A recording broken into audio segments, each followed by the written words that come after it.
A review of the Bureau files reveals considerable information concerning Nikola Tesla and his inventions, and it should be noted that one Nikola Tesla might have been identical with Nikola Tesla, made a speech at Grand Hall, Springfield, Massachusetts on June 4th, 1922, under the auspices of the Friends of Soviet Russia. It further appears that Sava Kasanovich may be identical with the individual of the same name, who is a member of the Yugoslavian government in exile. An examination of files reveals that Sava Kasanovich, described as the Ministry of Supply, arrived with other Yugoslavian government officials in Norfolk, Virginia, September 4th, 1941, from a British ship. In other instances, the name of Sava and Kasanovich appears on stationery of the Central and Eastern European Planning Board for Czechoslovakia, Greece, Poland. On this letterhead, Kasanovich described it as chairman of the board of the Ministry of State of Yugoslavia. It is stated that this board is interested in the planning for post-war Europe. So here we go again. That they're like over the war. This is 1943, and all of these countries, Czech, Greece, Poland, Yugoslavia, they all are interested in post-war Europe. They're focusing on this technology post-war. And it's crazy that in 1943, this is before D-Day had even happened. This is before the invasion of France had even happened. That they're looking at, how are we going to reform Europe? And what are the powers and technologies going to be in play in reforming Europe? This really shows that technology has way more to do with World War II than 90% of the people that research World War II even realize. This is, again, something that's only coming out recently, to the extent that these exotic technologies influenced the stratagems of World War II at the highest level. And in the history books, we learn about this battle or that battle or this, the use of this technology or that. But it's actually the technologies that were not used that made the biggest impact. It seems like that we're finding from the documents, which is paradoxical and counterintuitive. But it seems like almost everything in this world is paradoxical and counterintuitive, which is kind of funny. But in still another file, it is disclosed that Sava Kasanovich, a Serbian, was a member of the Yugoslavian minority parties, and when an emergency government to overthrow an alliance with the Axis was formed, he was included as an official. So here it says it's against the Axis. He is alleged to be a communist. Here we go. And is said to receive $1,250 a month from the exiled Yugoslavian government. He and other exiled government officials are stated to use these large salaries to finance the Serbian paper in the United States, except Soborian, published at Pittsburgh. And no record of Kenneth Sweezy in the FBI. But they don't even know for sure that this guy is working with other governments or a communist. They're just assuming that. But it is interesting that the Soviets were supposed to be allies with the Allies in 1943. And if you remember at the beginning of this document, they said that they were worried about it falling into the hands of the Axis and that we have to keep this technology within the Allies. Well, if these people are working for the Soviets in the 1940s, those were our allies, allegedly, at that time.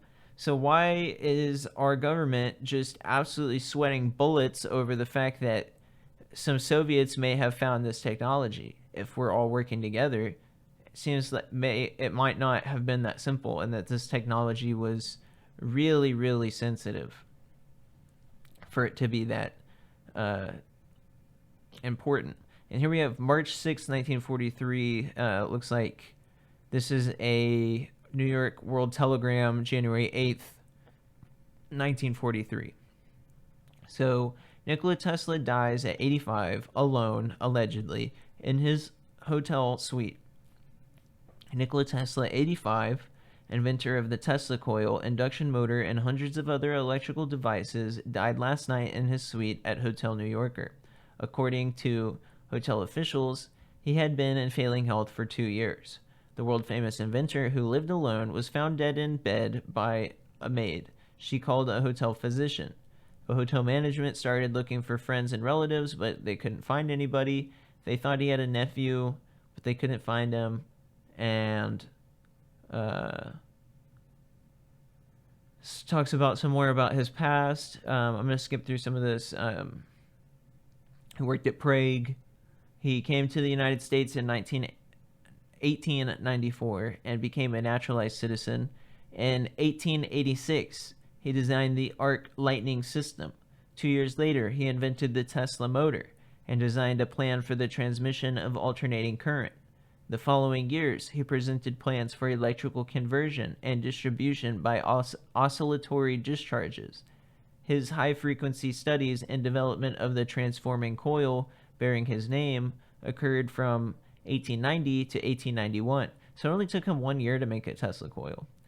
From then up to 1900, his discoveries and inventions included such fields and appliances as wireless communication, electrical oscillation, radiant power, and radioactive matter.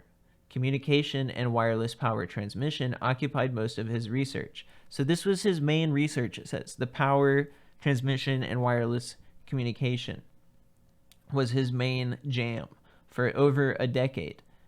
Because he finished the Tesla coil in 1891, it says. So then he started working on the Tesla tower in 1890. And then, so if he died in the 30s and 40s, well, he died in 43, but he was working on this through the 30s and 40s. That's 40 years. Nearly 45 years. Or closer to 50 years that he was working on this. So almost a half century he worked on the communication and wireless power transmission. And it only took him 1 year to make the Tesla coil. And he worked on the Tesla tower for apparently closer to 50 years. So think about that.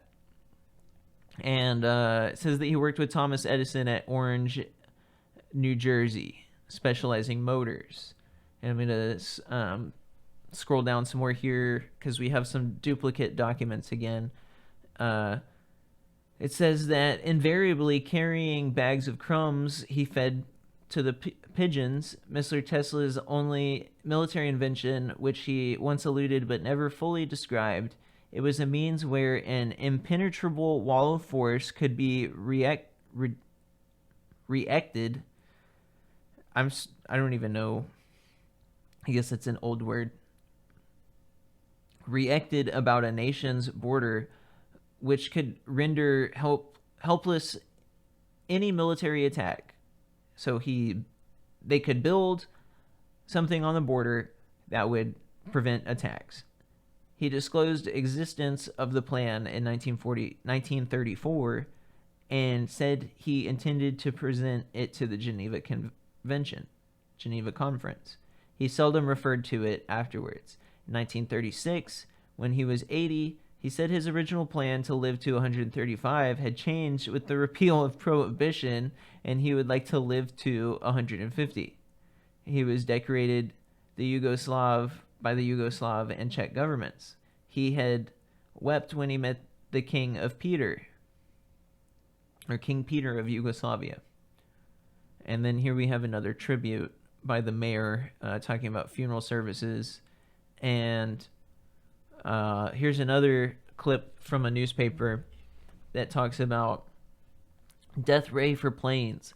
Nikola Tesla, one of the truly greatest inventors who celebrated his 84th birthday on July 10th, tells the writer that he stands ready to divulge to the United States of America the secret of Teleforce, which he said had airplane motors would melt and at a distance of 250 miles so that an invisible Chinese wall of defense would be built around the country against an attempted attack by an enemy air force, no matter how large.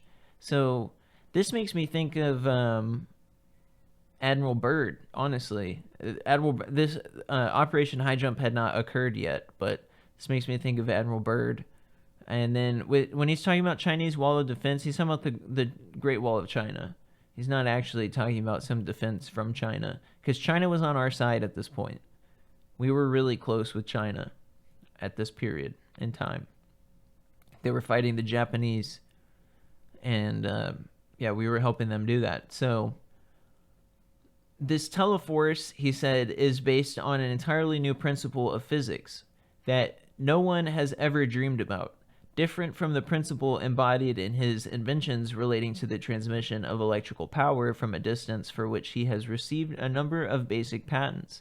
This new type of force, Mr. Tesla said, would operate through a beam 100 billionth of a square centimeter in diameter and could be generated from a special plant that could cost no more than $2 million and would take only about 3 months to construct.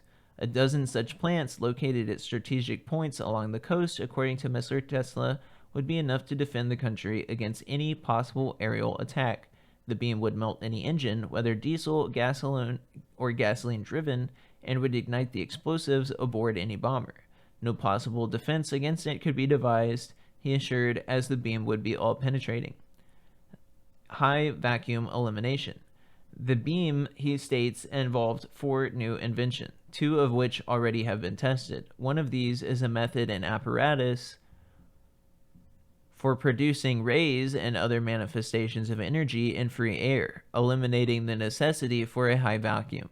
And a second is a method and process for producing very great electrical force. The third is a method for amplifying this force. And the fourth is a new method for producing a tremendous electrical repelling force. This would be the projector or gun of the system. The voltage for propelling the beam to its objective, according to the inventor, would attain a potential of 50 million volts. Jeez. Kind of sounds like a railgun a little bit as well. Sounds like he's like mixing a railgun with electricity or some sort of thing. That would, like, I don't know. Seems like we might be talking about multiple things here. But from part of that description sounded like an electrical railgun, some direct energy railgun type of thing. With this enormous voltage, he said, microscopic electrical particles of matter will be catapulted on their mission of defensive destruction. He has been working on this invention, he added, for many years and has recently made a number of improvements. Mr. Tesla makes one important stipulation. Should the government decide to take up his offer, he would go to work at once, but they would have to trust him. He would suffer no interference from experts. In extraordinary times such and conditions, sorry, this is like very muddled. All the text is like squeezed together in a tiny little spot.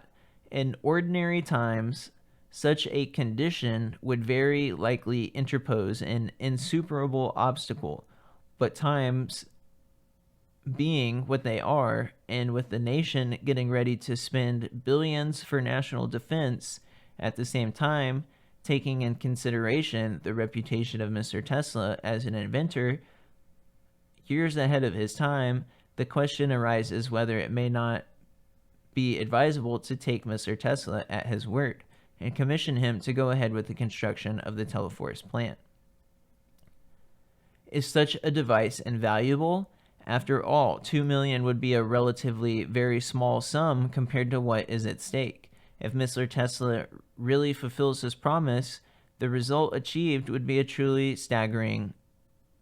Not only would it save billions now planned for air defense by making the country absolutely impregnable against any air attack, but it would also save many more billions in property that would otherwise be surely destroyed, no matter how strong the defenses are, as witnesses current events in England.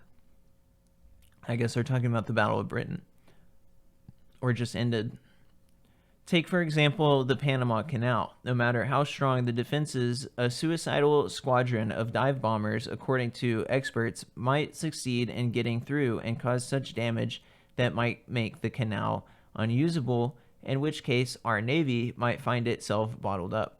Considering that the probabilities in the case, even if the chances are 100,000 to 1 against Mr. Tesla, the odds would still be largely in favor of taking a chance on spending $2 million.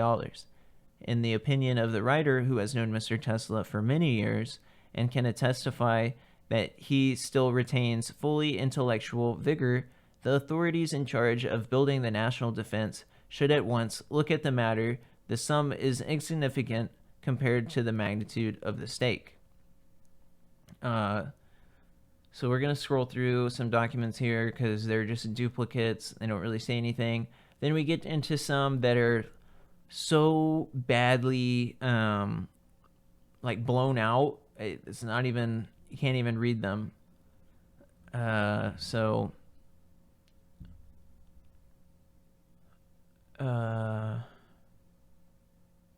And it says that the Serbian National Defense, that there's this guy that is aiding the Nazi propaganda program, damaging the war effort allegedly, and that they have to watch that guy with concern. The Nazis have boasted that they would get Americans against Americans, and they are striving to do so. So I found that to be particularly interesting. They said that the Nazis are focusing on going after against Americans versus Americans. And I think that I have this document again later on in this folder that's more readable, so I'm just going to keep on scrolling down. But yeah, same thing with this, that I think there's a more readable version down below. But I'm just going to read this part right here. This is a direct letter from New York City from Philip Parkovich and Sava Kasanovich, telling Sava, I'm pretty sure, to stop all the attacks on this Serbian Knightley and Ruth Mitchell. I'm not really sure what that's talking about or who that is. Says that he's going to break all of Kasanovich's bones and put Croatian bones in his body or something. I don't know. It calls him rotten dirt, and that he's a dirty B-word assembling crumbs for the benefit of the Germanic Croat, and that he's an agent of Hitler and Mussolini, and that the FBI is going to get you soon, and to cease the attack on national defense and Miss Mitchell, and that you are the conspirators who killed the king. And I don't know who the king is. I wish we knew who that was. And that was Philip Markovich by his own hand. And it says the FBI here says that Markovich had acted as though he was proud of writing the letter. So the plot kind of is thickening, right? Some weird letter threatening Kasanovich, saying that he's a Nazi conspirator, but he's working against the Nazis in different capacities. So that was pretty interesting. Scrolling through here some more, back to the terribly typed letter here. It's very difficult to read. This examination was made at the Manhattan warehouse on January 20th to 27th. So, by the Alien Property Custodian. That's a long time. If he died on, what was it, the 7th or the 8th, and they came on the 20th to the 27th, that was a long time for those to just be sitting in there, apparently unsecured, or potentially unsecured. But it says the Alien Property Custodian took like custody of it, so I'm not sure if it was secured or not. It sounds like it could have been, but it says that no scientific value or apparatus or devices of significant value to this country would constitute a harm in unfriendly hands. That way, there is no technical or military reason why further custody of the property should be retained. So here they're saying that there's no like actual value in this stuff. Alien Property Custodian Walter Korstick. So that's really strange. And then it continues on here to say that it should be no discredit to this distinguished engineer and scientist whose solid contributions to the electrical art were made at the beginning of the present century, to report that his thoughts and efforts during at least the past 15 years were primarily speculative, philosophical, and somewhat promotional character, often concerned with the production and wireless transmission of power, but did not include any new, sound, workable principles or methods for realizing such results. So this is the Alien Custodial Lab or whatever saying that there was nothing of value, January 30th. So very strange. It's almost as if somebody came and took everything of value, right? I mean, for there to be nothing of value in like 80 trunks and barrels and bundles and all safe, I'm calling like garbage on that. There's no way there is nothing of value in all of that. But here we have something else that's very interesting. January 26th and 27th, that the Alien Property Custodian John G. Trump, of Office of Scientific Research and Development, MIT, Cambridge, Massachusetts, Willis George, Office of Naval Intelligence, 3rd Naval District, Edward Palmer, Chief Yeoman of USNR, John J. Corbett, Chief Yeoman of the USNR. I have no idea what that is. The following papers are regarded typical of Nikola Tesla's writings and thoughts and papers of 1925 to 1942 were removed for the purpose of record and are listed below in random order in which they were found, together with brief individual abstract possibilities of electrostatic generators. An undated article probably written about 1934 discussing the possibility as a source of high voltage DC power of the Van de Graaff type of electrostatic belt generator. The article states correctly the electrostagnetic principle employed in this device and points out that generators are not suitable for commercial high power applications, though of undoubted scientific value. Tesla's wireless tower, erected in 1902 on Long Island, is stated in this memorandum to have been charged to 30 million volts. Exhibit B, reactive forces of glycerin and dynamite, an undated memorandum involving some calculations of explosive power of certain compounds and then deviating to a discussion of the possibility of transmitting power by mechanical vibrations along the Earth's crust. That's extremely interesting. Isn't that kind of close to what HARP does, as well as others? A process of degassifying, refining, and purifying metals. This is extremely interesting as well, because this is what they talk about with the Philadelphia experiment, is degassifying. And I mean, if it allegedly happened or whatever, but we do know that they were heavily looking at degassifying, demagnetizing metals. So this is about magnetism again. 41-page memorandum, probably written about 1930, dealing with the above subject and proposing new theories of capillarity and surface tension. This correspondence indicates this had been submitted to various industrial companies. Very interesting. Reply to Amtorg's re the generation of high voltage and the acceleration of charged particles. This document dated November 8th, 1935, which this is the beginning of like nuclear weapons, rail guns, like particle guns, CERN type of super the CERN thing, I can't think of the name of it right now, that they smash electrons into each other really quickly. All of this is on the same type of thing. This document, dated November 8th, 1935, answers questions raised by Soviet engineers and scientists regarding Tesla's proposal of May 16th, 1935. From this answer, it is deduced that the proposal concerned the generation of high voltages by electrostatic means. These means consist of high voltage terminal presumably supported on an insulating column and charged by gaseous charge conveying medium passing between ground and terminal.